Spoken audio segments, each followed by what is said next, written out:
Okay, so இப்போ நீங்கள் பார்த்தீங்கன்னா ஆல்ரெடி வந்து ரிக் ஃபைல் வந்து ஒரு RX 6600 XT ரன் ஆகிட்டுருக்கு. அண்ட் இது வந்து கொசைர் ஹெச்எக்ஸ் 850 பவர் சப்ளையில் கனெக்ட் பண்ணியிருக்கோம். இதோட பவர் கன்சப்ஷன் பார்த்தீங்கன்னா வித்தவுட் ஓசி செட்டிங்ஸ் வந்து நம்ம இந்த ப்ரீவியஸ் வீடியோவில் போட்ட மாதிரி வந்து ஆல்மோஸ்ட் லைக் 100 to 120 வாட்ஸ் அந்த ரேஞ்சில் இருக்குது. ஸோ ஈவன் வித்தவுட் ஓசி செட்டிங்ஸ் வந்து நம்ம எக்ஸ்ட்ராவாக இன்னும் 2 கார்டு கனெக்ட் பண்ணுறோம் அப்படின்னாலுமே, ஏன்னா போர்டு அண்ட் CPU இதோட கன்சப்ஷன் பார்த்தீங்கன்னா ஆல்மோஸ்ட் லைக் 70 to 80 வாட்ஸு.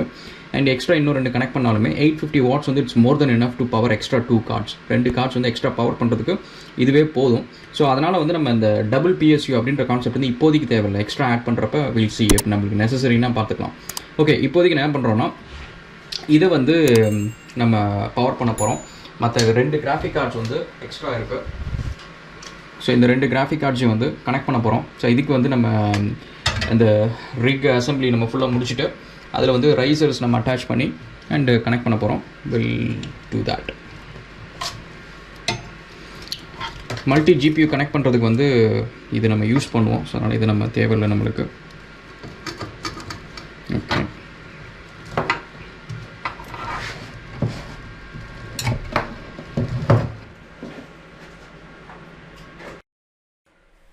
இப்போ இந்த ரிக் அசம்பிளியை முடிச்சுருவோம். இப்போ நீங்கள் பார்த்தீங்கன்னா கீழே வந்து நம்ம கார்டு வச்சுருக்கோம். சம்டைம்ஸ் என்னென்னா அந்த கார்டு வந்து பார்த்திங்கன்னா கொஞ்சம் டாலாக இருக்கிற கார்டு அப்படின்னு பார்த்திங்கன்னா ஃபிட் ஆகாது. ஏன்னா மேலே பவர் சப்ளை வரும். அதுக்கு மேலே இந்தமாரி ஒரு அந்த அடுத்த ரிக்கோட அடுத்த லேயர் வைக்க முடியாது. அதனால் நம்ம கீழே கார்டு வைக்க முடியாது, எடுத்துடணும். இதே வந்து 2060 RTX அப்படின்னு வச்சிங்களேன், ரொம்ப சிம்பிளாக ஷார்ட்டான ஒரு கார்டு, குட்டி கார்டு இது. அதுக்கு தான் நீங்கள் பார்த்தீங்கன்னா நிறைய ரிக்கில் வந்து 2060 இருக்கும். ஒரு ரீசன் வந்து சின்ன சின்ன கேப்பு எங்கேயாவது கார்டு வைக்கணும்னா அது வைக்கிறதுல இருக்கிறதுல பெஸ்ட் அது. ஓகே, ஸோ இப்போ இந்த கார்டை எடுத்துகிட்டு நம்ம மேலே வந்து இந்த இன்னொரு லேயர் நம்ம ஃபிக்ஸ் பண்ண போகிறோம். அண்ட் இன்னொரு திங் கைஸ், எப்பவுமே ரிக் ஃப்ரேம் வந்து நீங்கள் அசம்பிள் பண்ணுறப்ப எல்லா ஸ்க்ரூஸையும் ரொம்ப டைட்டாக அசம்பிள் பண்ணாதீங்க. கொஞ்சம் லூஸாக இருக்கட்டும். அன்டில் எல்லாமே வேலை முடிஞ்சு நீங்கள் ரிக்கை கொண்டு போய் உங்கள் ஸ்டாண்டில் வைக்கிற வரைக்குமே எல்லாமே கொஞ்சம் லூஸ் இருக்கட்டும். ஏன்னா இதில் அட்ஜஸ்டபிள் திங் இருக்கும். இப்போ நீங்கள் பார்த்தீங்கன்னா இது வந்து ஒரு சின்ன ஹோல் கிடையாது, அது ஒரு மூவபிள் ஹோல் மாதிரி இருக்கும் இல்லை போத் சைட்ஸும் நீங்கள். ஸோ சம்டைம்ஸ் வந்து ரிக் வந்து கிராஃபிக் கார்டு GPUs நீங்கள் வச்சதுக்கப்புறம் வந்து அந்த கிளாம்ப் ஒன்று இருக்கும். ஸோ அந்த கிளாம்புக்கும் அதுக்கும் வந்து டிஸ்டன்ஸ் நீங்கள் அட்ஜஸ்ட் பண்ணுற மாதிரி ஒரு சினாரியோஸ் இருக்கும். ஸோ அப்போ அதனால் இது வந்து ரொம்ப டைட்டாலாம் இது பண்ணுறாதீங்க. ஒரு GPU வச்சுட்டு அதுக்கப்புறம் வந்து மூவ் பண்ணிட்டு அட்ஜஸ்ட் பண்ணி முடிச்சதுக்கப்புறம் எல்லா ஸ்க்ரூஸையும் நீங்கள் டைட் பண்ணிக்கலாம். ஓகே, ஸோ இப்போ வந்து ரைசர் பற்றி நம்ம தனியாக ஒரு வீடியோவில் பார்ப்போம். ஸோ ரைசரை பொறுத்த வரைக்கும் பின்னாடி என்னடா அது ஏதோ ஒரு சின்னதாக குஷன் மாதிரி இருக்கு, அது நம்மளுக்கு தேவையில்லை, அதை எடுத்துடலாம் அப்படின்னு எடுத்துடாதீங்க. அது வந்து இப்போ இந்த மெட்டல் ஃப்ரேம் மேலே நீங்கள் வைக்கிறப்ப எதுவும் ஷார்ட் ஆகாமல் இருக்கணும், ஷார்ட் சர்க்யூட் ஆகாமல் இருக்கணும் அப்படின்றதுனால தான். So that wouldn't B a problem. அது ஒன்றும் அவ்வளோ பெரிய ஹீட் ஜென்ரேஷன்லாம் எங்கேயாவது உருகி அப்படிலாம் ஒன்றும் ஆகாது. ஒருத்தர் ரொம்ப பயந்து கேட்டிருந்தார். ஸோ அந்த மாதிரிலாம் ஒன்றும் ஆகாது. டோன்ட் நீட் டு வரி. ஒருவேளை வந்து நீங்கள் வச்சுருக்கிற GPUவில் வந்து அது பேத்துக்கிட்டு வந்துடுச்சு இல்லை பிஞ்சிடுச்சு அப்படின்னா இது வந்து நிறைய மெட்டீரியலில் இருக்கும், சின்ன குஷன் மாதிரி இது. ஸோ அதே சைஸ்க்கு நீங்கள் கட் பண்ணி பின்னாடி வந்து நீங்கள் ஒட்டிடலாம். ஏதாவது ஃபெவிகால் மாதிரி ஏதாவது ஒரு க்ளூ இருந்துச்சு அப்படின்னா அதை போட்டு ஒட்டிடலாம். ஓகே, இப்போ வந்து நம்ம இந்த 3 GPU நம்ம வந்து அசம்பிள் பண்ண போகிறோம். இது வந்து நம்ம ஃபஸ்ட்லேயே எப்போவுமே ரிக் அசம்பிள் பண்ணுறப்பயே வந்து நீங்கள் ஒரு கார்னர்லேருந்து ஆரம்பித்து அதுக்கு பக்கத்தில் வச்சுருங்க. நீங்கள் இப்போ வந்து கொஞ்சம் ஸ்பேஸியாக வைக்கலாமே, கொஞ்சம் ஏரேஷன் இருக்குமே அப்படிலாம் நினச்சி வைக்கிறது வந்து அதுக்கப்புறம் என்ன ஆகும்னா நீங்கள் இன்னும் 2 GPU வாங்குறப்போ வந்து திரும்ப எல்லாத்தையும் கழட்டி மாட்டி நவுத்திக்கிட்டு இதெல்லாம் இருக்கணும். ஸோ ரொம்ப பெரிய டிஃப்ரென்ஸ் இருக்காது கைஸ். நீங்கள் வந்து ஆக்சுவலி ரிக் மெயினாக வந்து GPUவோட டெம்பரேச்சர் தான். ஸோ GPUவோட டெம்பரேச்சர் வந்து லெட்ஸே அந்த ஒரு அரௌண்ட் நான் சொன்ன மாதிரி 60-65 அதுக்குள்ளாரே நீ மேனேஜ் பண்ணுறீங்க அப்படின்னா you don't have to worry. அதுக்கு மேலே வந்து போகுது, டெம்பரேச்சர் 80 போகுது, 70 போகுது, அப்போனா தான் வந்து நீங்கள் எக்ஸ்ட்ரா ஃபேன் ஆட் பண்ணணும், அதை பண்ணணும், இதை பண்ணணும் அப்படின்னு சொல்லிட்டு இருக்கணும். And as long as temperature is good, don't need to worry. So இப்போ நீங்கள் பார்த்தீங்கன்னா நம்ம வந்து USB கேபிள்ஸ் வந்து நம்ம ரைசர் வந்து ஆட் பண்ணுறோம். இந்த கேபிள்ஸ் வந்து நீங்கள் இதில் ப்ளக் பண்ணுவீங்க. ரைசர் கேபிள்லேருந்து வர USB வந்து நீங்கள் மதர் போர்டில் ப்ளக் பண்ணுவீங்க. அதை ப்ளக் பண்ணுறதுக்கு வந்து நீங்கள் பயாஸில் வந்து பைஃபர்கேஷன் செட்டிங்ஸ் இருக்கும். ஸோ அதை சேஞ்ச் பண்ணிட்டுங்க. Gen 1ன்னு ஒரு ஆப்ஷன் இருக்கும், அதையும் சேஞ்ச் பண்ணிட்டுங்க. அண்ட் பைஃபர்கேஷனில் வந்து 4x வச்சுருங்க. 4x போதும், 8xம் தேவையில்லை, 16xம் தேவையில்லை. ஸோ உங்களுக்கு வந்து நிறைய லேன்ஸ் அவைலபிளாக இருக்கும். 6 GPUs வந்து நீங்கள் ப்ளக்இன் பண்ணலாம். இப்போ நீங்கள் பார்த்தீங்கன்னா பவர் கேபிள் வந்து நான் மோலெக்ஸ் கேபிள் போடல, சட்டா கேபிள் போடல. ஸோ இதில் வந்து டேரெக்டாக வந்து நம்ம டேரெக்ட் பவர் கேபிள் தான் நான் யூஸ் பண்ணுறேன், PC எக்ஸ்பிரஸ் கேபிள் தான் யூஸ் பண்ணுறேன். So which is better. So next நீங்கள் பார்த்தீங்கன்னா 3 ஜிபியும் நம்ம கனெக்ட் பண்ணியாச்சு. இந்த 3 ஜிபியும் கனெக்ட் பண்ணாலும் இன்னொரு சஜஷன் வந்து எல்லாத்தையும் ரொம்ப டைட்டாலாம் பண்ணாதீங்க. ஏன்னா நீங்கள் எல்லாம் கனெக்ட் பண்ணி முடிச்சதுக்கப்புறம் பார்த்தீங்கன்னா ஒரு ரைசர் வந்து ஒர்க் ஆகாமல் இருக்கும், ஒரு கேபிள் ஏதாவது ஒன்று ஒர்க் ஆகாது, எல்லாத்தையும் கழட்டி திரும்ப மாட்டி எல்லாம் பண்ணிகிட்ருக்கணும். ஸோ ஜஸ்ட்டு எல்லாம் வந்து இப்போதைக்கு கீழே விழாமல் நிற்குதா, எல்லாத்தையும் ஸ்டார்ட் பண்ணி மிஷின் ஒழுங்காக ரன் ஆகுதா, ஜிபியூ எல்லாம் ஒழுங்காக ரன் ஆகுதா அப்படின்னு சொல்லி பாருங்கள். அது ஆனதுக்கப்புறம் வந்து நீங்கள் எல்லாத்தையும் அழகாக டைட் பண்ணி ஃப்ரேம் எல்லாத்தையும் வந்து பர்ஃபெக்டாக வச்சு கொண்டு போய் உங்களோட ஷெல்ஃபில் வச்சிடலாம். ஓகே, ஸோ இப்போ நீங்கள் பார்த்தீங்கன்னா பவர் கேபிள் எல்லாமே கொடுத்தாச்சு. இந்த பவர் கேபிள் வந்து சம்டைம்ஸ் வந்து எவ்வளோ வந்து அதுலேருந்து ட்ரா பண்ண போகுது அப்படின்றத செக் பண்ணிக்கோங்க. ரைசர்ஸ் வந்து எவ்வளோ ட்ரா பண்ணும் அண்ட் ஜிபியூக்கு டேரெக்டாக நம்ம எவ்வளோ பவர் சேவ் கொடுக்க போகிறோம் அப்படின்றதெல்லாம் பாருங்கள். லோ பவர் ஜிபியூஸ் வந்து உங்களுக்கு ரொம்ப பெரிய இஷ்யூஸ் எதுவுமே இருக்காது. பட் ஹை பவர் ஜிபியூஸ்க்கு வந்து கண்டிப்பாக டெடிகேட்டட் கேபிள்ஸ் கொடுங்க. ஸோ அதுலேருந்து டைசி சர்க்யூட் மாதிரி எடுத்து இன்னும் 2 எக்ஸ்ட்ரா பவர் பண்ணுறது அதெல்லாம் எதுவும் பண்ணாதீங்க. 3080 3090 அது எல்லாமே வந்து ஹை பவர் ஜிபியூஸ். ஸோ அதுக்கெல்லாம் வந்து கண்டிப்பாக ஒரு single dedicated PC express cable use பண்ணுங்கள். ஓகே, ஸோ இப்போ நீங்கள் பார்த்தீங்கன்னா எல்லாம் பண்ணியாச்சு. விண்டோஸ் அழகாக ரீஸ்டார்ட் ஆகிடுச்சு. ஓகே, ஸோ ஃபைனலி வந்து நம்ம 3 கார்ட்ஸையும் வந்து கனெக்ட் பண்ணியாச்சு. கனெக்ட் பண்ணிவிட்டு இப்போ 3மே வந்து இப்போ மைண்ட் பண்ணிகிட்ருக்கு சக்ஸஸ்ஃபுல்லி. அண்ட் என்னோடய ரிக் அசம்பிளிலே வந்து எனக்கு தெரிஞ்சு ரொம்ப குயிக்காக எஃபிஷியண்ட்டாக அசம்பிள் பண்ண, அதுவும் ஏஎம்டி கார்டு வந்து இதுதான் அப்படின்னு சொல்லணும். I'm pretty impressed with 6600 XT அப்படின்றது வந்து ஐம் ப்ரிட்டி இம்ப்ரெஸ்ட் அப்படின்னு தான் சொல்லணும்.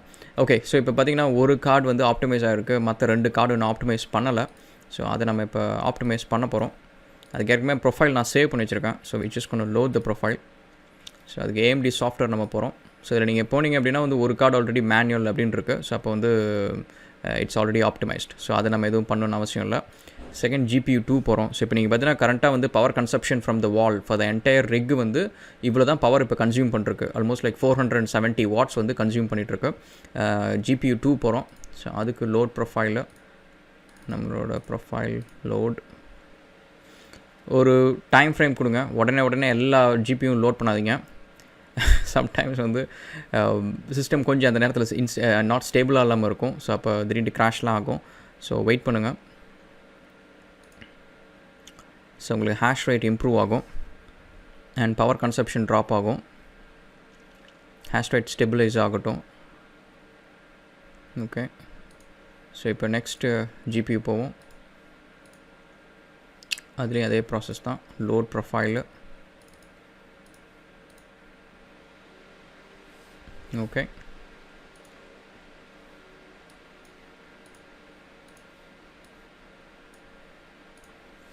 ஆல்ரைட். ஸோ பவர் கன்சப்ஷன் பார்த்திங்கன்னா ஆல்மோஸ்ட் லைக் 300 வாட்ஸ். சான்ஸே இல்லைங்க, 300 வாட்ஸு. அண்ட் நம்மளுக்கு எவ்வளோ மெகா ஹேஷஸ் வருது? ஆல்மோஸ்ட் லைக் 90 மெகா ஹேஷஸ் வருது 300 வாட்ஸில். ஓகே, ஸோ இப்போ எல்லாமே கார்ட்ஸ் எல்லாமே ஸ்டேபிள் ஆக ஆரம்பிக்குது.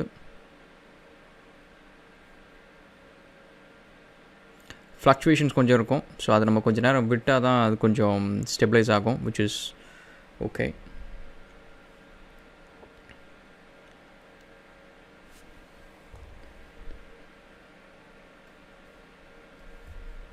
ஓகே, எல்லாமே வந்து இப்போ ஆல்மோஸ்ட் 31 மெகா ஹேஷஸ் பண்ண ஆரம்பிச்சிச்சு. அண்ட் அப்ராக்சிமேட்லி $10 per day வந்து இப்போதைக்கு காட்டுது. ஸோ இது கொஞ்சம் ஸ்டெபிளைஸ் ஆனதுக்கப்புறம் நம்மளுக்கு ஒரு மெச்சூரான ஒரு ஃபிகர் கிடைக்கும். ஸோ அது வரைக்கும் வந்து will have to wait. So இப்போ வந்து சிபியூவில் நம்ம எதுவுமே ரன் பண்ணல. அண்ட் சிபியூ பார்த்திங்கன்னா Ryzen 5 இது. ஸோ அதனால் it's N eligible candidate to run CPU minor ஏதாவது ஒன்று ரன் பண்ணுறதுக்கு. ஸோ அதுக்கு என்ன பண்ணுறோன்னா, ஆல்ரெடி இங்கே ஒன்று வச்சுருக்கோம். ஸோ இதை ரன் பண்ணுவோம். அண்ட் பண்ணிவிட்டு பவர் கன்சப்ஷன் என்ன அப்படின்னு சொல்லிட்டு நம்ம சேஞ்ச் பண்ணுவோம். இப்போ பார்த்திங்கன்னா ஆல்மோஸ்ட் லைக் 310 வாட்ஸ் இப்போ நம்ம கன்சியூம் பண்ணிருக்கோம். சிபியூ ரன் பண்ணதுக்கப்புறம் பாருங்கள் கொஞ்சம் அதிகமாக ஆரம்பிக்கும். ஓகே, இது வந்து ஹையில் இருக்குது.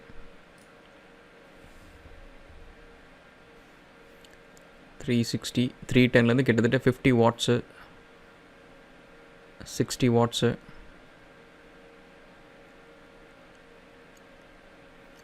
இன்னும் ஃபுல்லாக ரன் ஆக ஆரம்பிக்கல. இன்னும் ஹேஷ் ரேட் வந்து ஜஸ்ட்டு 400 தான் இருக்குது.